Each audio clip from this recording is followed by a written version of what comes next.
नमस्कार दोस्तों, यह कहानी चूहियों का स्वयंवर की है। अगर आपको ये वीडियो अच्छी लगे तो चैनल को सब्सक्राइब करें और एक लाइक ज़रूर करें। तो कहानी को शुरू करते हैं। गंगा नदी किनारे स्थित कुटिया में याज्ञवल्क्य के नाम मुनि अपनी पत्नी के साथ रहा करते थे। उनकी कोई संतान नहीं थी। दोनों को संतान की कामना थी, अतः वे इस हेतु सदा ईश्वर से प्रार्थना किया करते थे। एक दिन मुनि नदी किनारे अपने दोनों हाथ फैलाए ईश्वर से संतान प्राप्ति हेतु प्रार्थना कर रहे थे। तभी आकाश में उड़ता हुआ एक कौवा उनके ऊपर से गुजरा। कौवे ने अपनी चोंच में एक नन्ही चूहिया को दबाया हुआ था। मुनि के ऊपर से गुजरते समय कौवे की चोंच से छिटक कर चूहिया उनकी हथेली में जा गिरी, जिसे देख मुनि ने सोचा कि अवश्य ही ईश्वर ने उसकी प्रार्थना स्वीकार कर ली है और ये चूहिया संतान स्वरूप प्रदान की है। चूहियों को एक सुंदर कन्या का रूप दे वे अपने घर ले गए और अपनी पत्नी को सौंपते हुए बोले, ईश्वर ने यह कन्या हमें प्रदान की है। अब से ये हमारी पुत्री है और इसके पालन पोषण का संपूर्ण दायित्व हमारा है। मुनि पत्नी ने भी उस कन्या को अपने पुत्री के रूप में स्वीकार कर लिया। तब से वह कन्या मुनि की कुटिया में पलने लगी। समय व्यतीत हुआ और वह कन्या बड़ी हो गई। मुनि की पत्नी को उसके विवाह की चिंता सताने लगी। एक दिन उसके मुनि से अपनी पुत्री के लिए एक सुयोग्य वर ढूंढने को कहा। कुछ देर विचार उपरांत मुनि इस निष्कर्ष पर पहुँचे कि सूर्यदेव ही उनकी पुत्री के लिए श्रेष्ठ वर है। उन्होंने सूर्यदेव की आराधना प्रारंभ की। जब सूर्यदेव के दर्शन दिए तो साधु ने अपनी पुत्री से पूछा, क्या तुम्हें सूर्यदेव अपने पति के रूप में स्वीकार है? पुत्री ने उत्तर दिया, क्षमा करें पिताश्री, सूर्यदेव में इतना ताप है कि उनके समक्ष में क्षण भर में राख परिवर्तित हो जाऊंगी। मैं इनसे कैसे विवाह कर सकती हूँ? कृपया कर आप मेरे लिए कोई दूसरा वर ढूंढिए।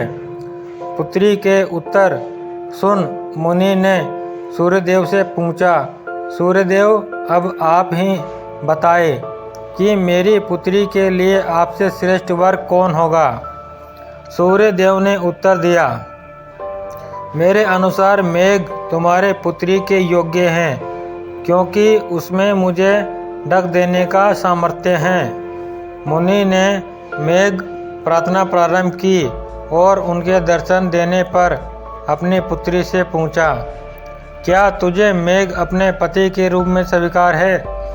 पुत्री ने यह प्रस्ताव भी अस्वीकार कर दिया और बोले, पिताश्री, मैं इतने काले व्यक्ति से विवाह नहीं करना चाहती।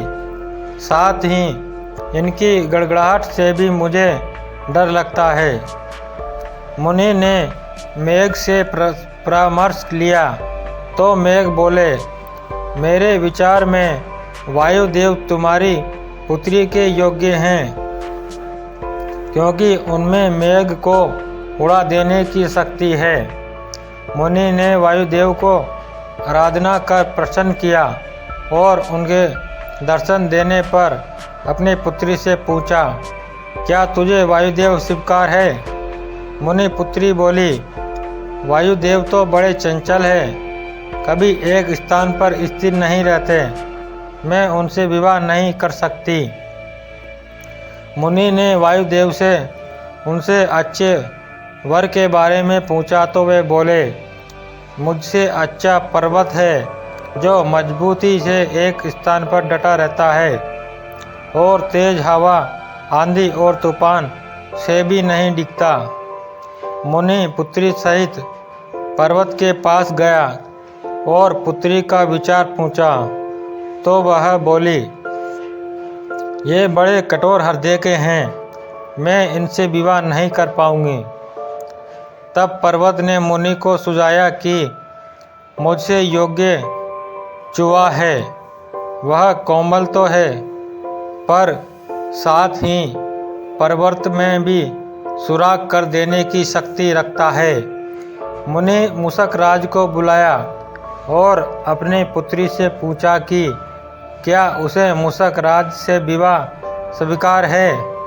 मूषक राज को देख मुनि की पुत्री को एक अपनत्व भाव का अनुभव हुआ और वह उस पर मुग्ध हो गई।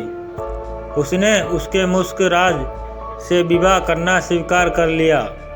तब मुनि अपनी पुत्री से बोला, यह भाग्य ही है, तुम इस दुनिया में चूहिया के रूप में आई और अब भाग्य से तुम एक चूहे से ही विवाह कर रही हो।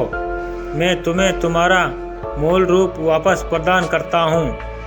मुनि ने अपनी पुत्री को चूहिया में परिवर्तित कर दिया और उसका विवाह मूषक राज से करवा दिया। दोस्तों, आपको यह कहानी कैसी लगी? अच्छी लगी हो तो चैनल को सब्सक्राइब करें। और इस कहानी से हमें यह सीख मिलती है, बाह्य स्वरूप परिवर्तित हो जाने से आंतरिक स्वरूप परिवर्तित नहीं होता है।